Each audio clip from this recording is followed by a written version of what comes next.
rules are. Once they know what the rules are, they will adjust to those rules.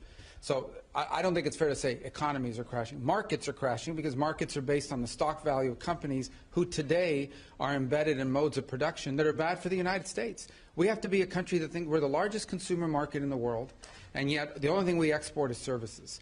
And we need to stop that. We need to get back to a time where we're a country that can make things, and to do that we have to reset the global order of trade. And the other part of my question. Well, the worst thing is to leave it the way it is forever. I mean, this just can't continue. We can't continue to be a country that doesn't make things. We have to be able to make things to provide jobs for Americans.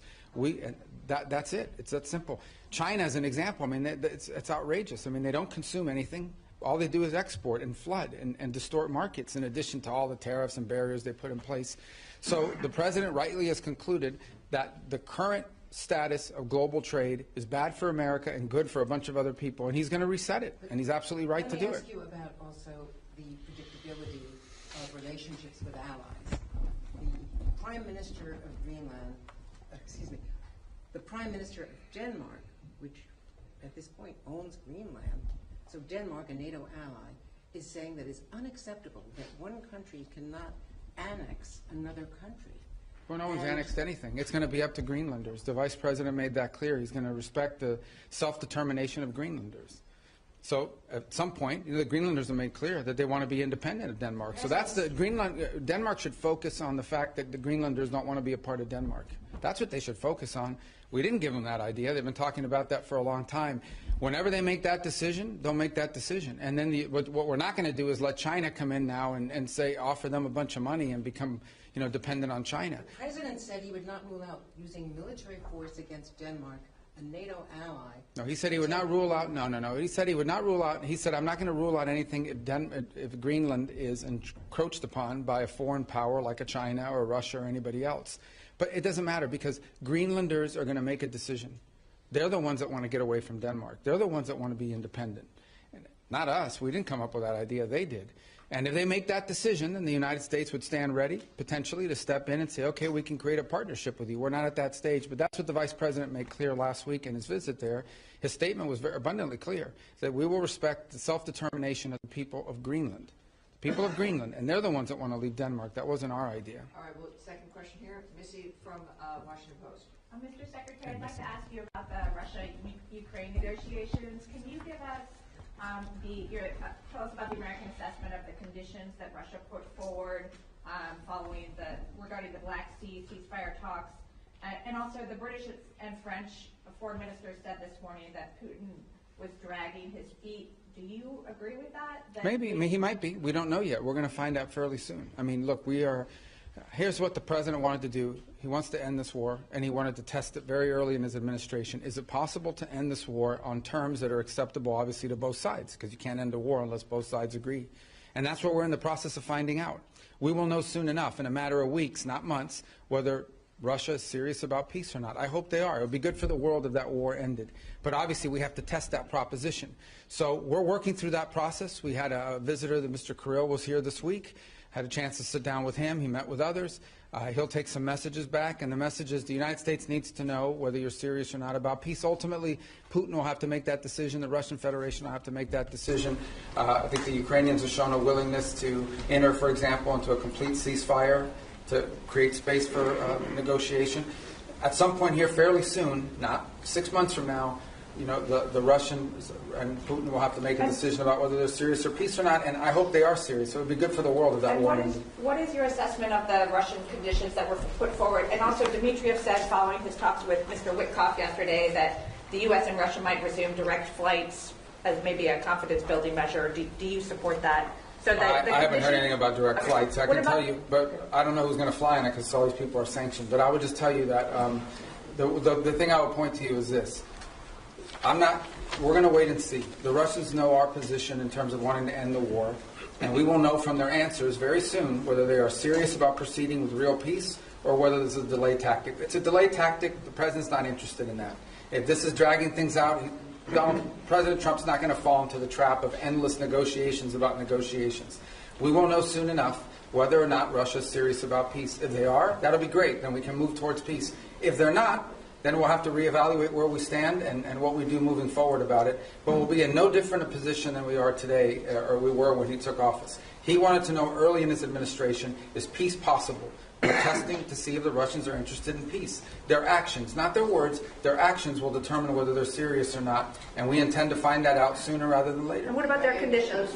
Which conditions? They put forward additional conditions after you guys had the Black Sea ceasefire. Yeah, so again, I mean, this is part of the back and forth of these sorts of things. I've had phone calls with foreign leaders, and then I read the readout, and I was like, oh, we said, no, you never, they came, they said something to me they never said. I guess that's part of the game in this place or whatever. But look, bottom line is, to me, at the end of the day, what's going to matter here is whether we're going to move towards peace or not. If peace is real, we will know soon enough.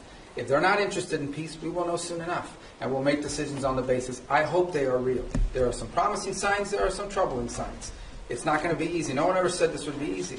But we're going to find out sooner rather than later. And let's just say I'm hopeful. I remain hopeful. I need to be hopeful that peace is possible and that the Russians are serious about peace. We want them to be serious about peace. And hopefully they are, but we'll know sooner rather than later. Daphne Reuters. Hi, sorry, I'm back here. Your last name's Reuters? Oh, that's pretty cool, isn't it? Go ahead. On the 5% defense spending target, have you received pushback to this idea while you've been here this week? And you mentioned yesterday up to 5% was your language. What do you mean by up to 5%?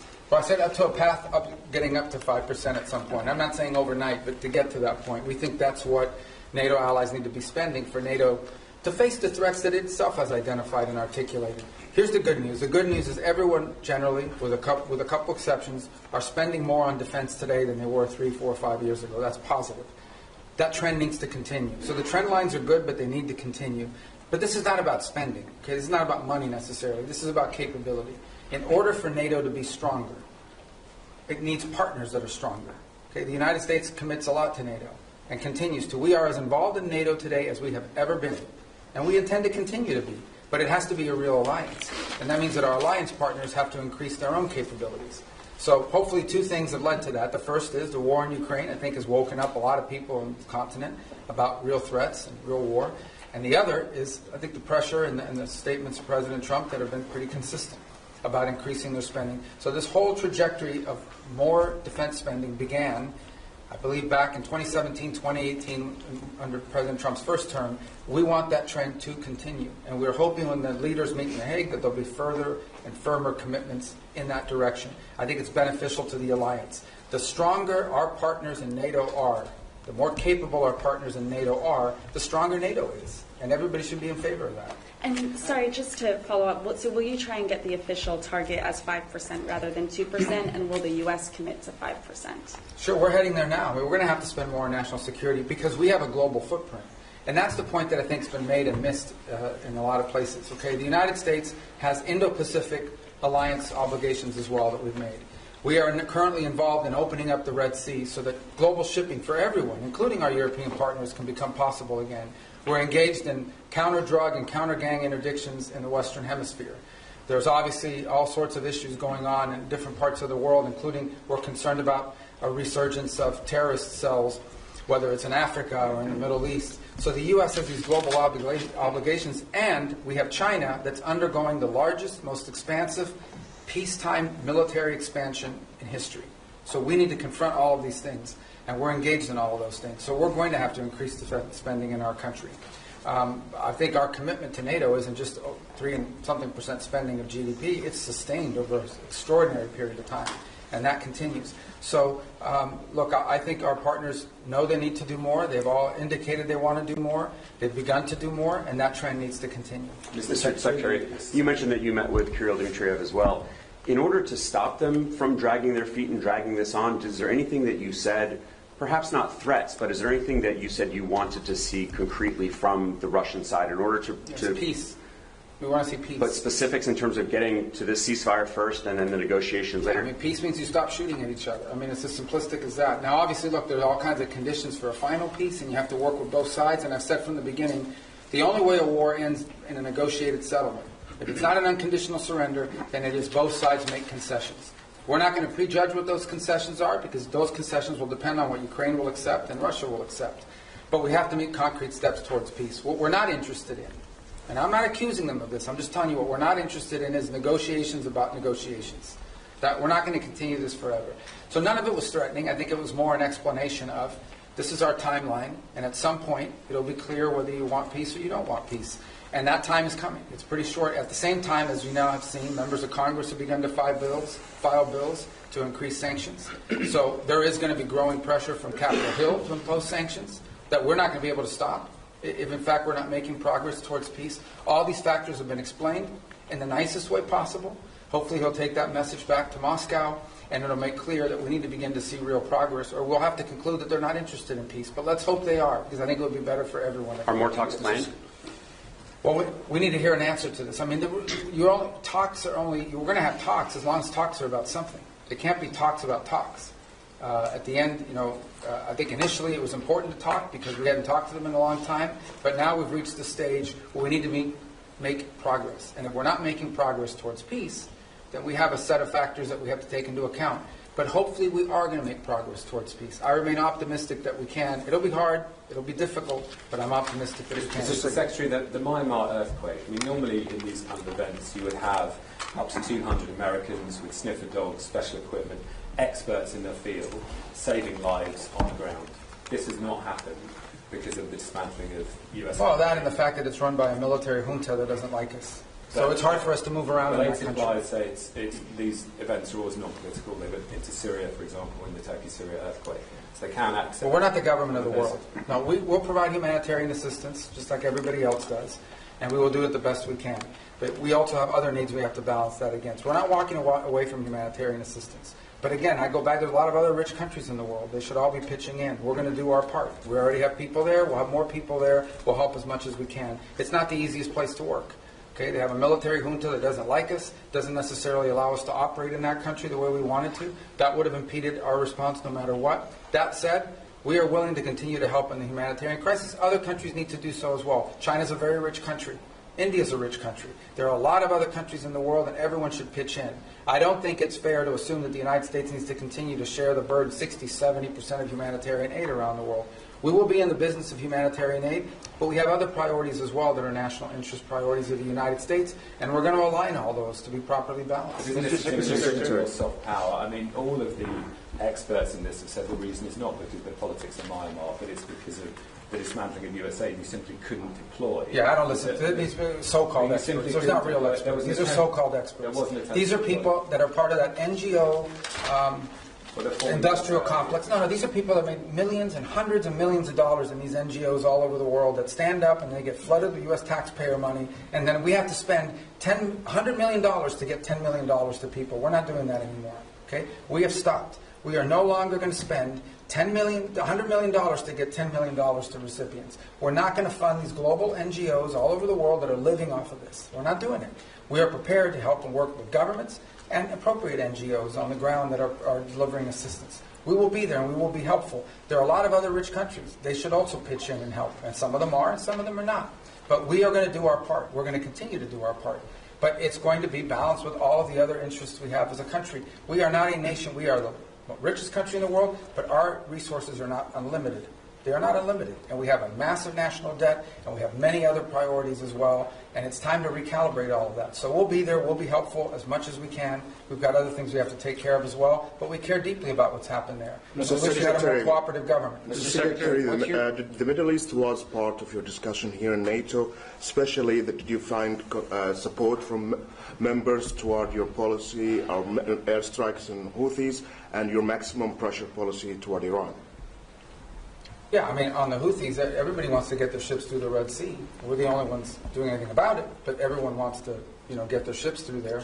As I said, we've done the world a great favor by taking on this band of criminals who have, unfortunately, sophisticated weaponry that they can use to, they attacked, 150, 160 merchant vessels. 174 times they've attacked the United States Navy. So I think the world should be grateful to the United States for being involved in this and doing this. Everyone thanks us for it. I understand these nations have limited capabilities, despite being very rich countries. Nobody else can project power there and do this. But that said, we think that mission is going to bear fruit, and it's necessary. We can't have a band of criminals controlling that. In the case of Iran, I don't know of any country in the world that's excited about Iran ever having a nuclear weapons capability. Some are more forceful about it than others. We've had talks about that. As you know, the president would like to figure out what's going to happen there. But he's also made it clear that there's not going to be a nuclear-armed Iran. That's not going to happen under his watch. Mr. Secretary, what's your message to foreign citizens who may be afraid to come to the United States because they're concerned about potentially being detained over some minor administrative error, because they might have something on their phone like criticism of the president or of the Israel-Gaza conflict, and they don't want to come into the United States now? No, first of all, those people that have their phones looked at and so forth, and I'll refer you to CBP to go through their processes. But generally, it's people that have been flagged coming in for a reason. I would say that if you're not coming to the United States to join a Hamas protest or to come here and tell us about how right Hamas is, or to tell us about, stir up conflict on our campuses and create riots in our street and vandalize our universities, then you have nothing to worry about. But thousands and thousands of people come into the U.S. every single day to conduct business, to travel, to do all sorts, to visit relatives. It happens every day. It's very commonplace, and nobody has a problem. I mean, if you're coming here to create problems, you're probably going to have a problem, and I think that's a good thing. If you're coming here to create problems, not here, in the United States, you're probably going to have a problem. Yeah, but we're not going to continue to be stupid enough to let people into our country who are coming here to tear things up. Not going to happen. Mr. Secretary, have the Russians done anything concrete to make you encouraged that they are truly interested in peace? And when you talk about timeline, I know you're not going to give a specific timeline, but are you talking weeks? Are you talking months? I think we're talking weeks, probably. Yeah. I mean, there's a lot that has to happen here in the next few weeks in order for this to be real. In terms of concrete, they've agreed to certain things. I mean, I think their things are not striking now that they were before. Obviously, both sides claim that the ceasefire is being violated, as typical of ceasefires like this. But that said, not concrete in terms of are we closer to peace? We're closer to peace simply because we're talking to both sides, but we're not closer to peace because we have a deal on our hands to end this conflict. But we're going to know soon enough. That's my point I make everybody. People come, oh, well, Putin, you can't trust him. It's not about trusting Putin. It's not about trusting anybody. This is about actions. If you're interested in peace, you stop fighting. And you lay out the conditions by which you're willing to end a war. And they have to be reasonable conditions, right? Not crazy stuff. If you're interested in peace, that's what you do. If you're not interested in peace, then you sort of drag it out and you come up with excuses and you pull, and we know that, and we're not going to get pulled into that. But let's hope it doesn't come to that. Let's hope it, let's be optimistic that that's not the direction we're going. We're prepared if it is, but let's hope that we're not heading in the direction of this is just a delay tactic. All right, one more, then we wrap up. Don't you guys want to go home, the ones that can't? Your allies here and also Ukraine, they believe that Russia is actually preparing to launch another campaign, a military campaign, as soon as the winter season ends. Do you have any reason to doubt that? That they're going to do what, I'm sorry? The Russians they are preparing to start another military campaign. Well, then we'll know they're not interested in peace. And at this very moment, they're targeting energy sites. Can I get a reaction to that? Targeting what, I'm sorry? Energy sites in Ukraine. Well, again, I get that means they're violating the ceasefire. That's not a good sign, But I think that would tell you this, that ultimately this is a war right now. Things are going to be blowing up in Ukraine and inside of Russia because there's still a war going on. That's what we're trying to end. Okay, if we have a true ceasefire, which is what we wanted, a complete ceasefire, nothing should be blowing up. But the Russians didn't agree to that. They wanted a partial. And then obviously when you get into these partials, it's one of the reasons why we didn't push for a partial. We'll take it because it's better than nothing. But one of the reasons why we didn't push for a partial, because there's always disputes about what are you hitting and what you're not hitting. But in the end, this is still a war. And we want it to stop. The fact that religious sites are being hit, or energy sites are being hit, or civilian sites are being hit, that's why war is a bad thing. And that's why the president wants to end it. As far as them conducting another campaign, well, then that'll be a very clear sign. Right? If all of a sudden we wake up tomorrow and the Russians are launching a massive offensive, then I think that's a pretty clear sign they're not interested in peace. That hasn't happened yet. Let's hope it doesn't happen. We want to know whether they want to do peace or not. And if they do, then there's a way there, and we're willing to help. If they're not, then it's good to know early, so we can adjust our policies accordingly. All right, everybody, all right. Thank you so much. Thank you, guys. Thank you. Ambassador